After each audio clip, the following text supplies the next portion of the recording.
Sindhi village में बारिश पड़ी है और बारिश का एंजॉय कर रहे हैं, इतना ज़बरदस्त एंजॉय कर रहे हैं। हमारे साथ जुड़े रहें, वीडियो को एंड तक वॉच करते चलें और आपको हम दिखाते हैं कि बारिश की शुरुआत जैसे ही बारिश की पहली छटकार है उससे लेकर एंड तक बारिश जैसे कि अभी तक एंजॉय हम कर रहे हैं देखें बारिश का। तो पूरी फैमिली हमारे साथ जुड़ी हुई है, तो हमारे साथ एंड तक वीडियो वॉच करते चलें। तो अगर आप नए हो तो हमारा चैनल ज़रूर सब्सक्राइब करें। तो चलो अभी वीडियो के साथ मिलते हैं, वीडियो एंड तक वॉच करते चलें। देखते हैं ये क्या किया है, ये क्या हुआ, ये हाँ ये देखें, ये ओ हो इतना पानी। हाँ तो अभी क्या कर रही है, सुराख हो गया, सुराख नीचे से करते।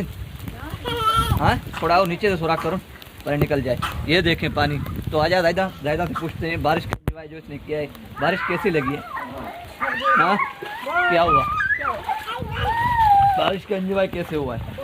बारिश बहुत अच्छी लगी है। तो ये सुबह से ये बोल रही थी कि मैं नहा नहीं रही हूँ, मैं बारिश का एंजॉय कर रही हूँ। तो अभी तक ये बारिश का एंजॉय करती रही है। अभी बारिश शुरू होने वाली है, अभी इंतजार की घड़ियाँ खत्म।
ये देखें मौसम बिल्कुल खुशगवार हो गई है, बारिश का एंजॉय किया है। और ये देखें पानी वानी कहाँ गया है, इतनी गर्मी क्या हिसाब से ज़्यादा को भी ये बच्चों को निलवा रहा हूँ। चलो चलो बेटा शाबाश।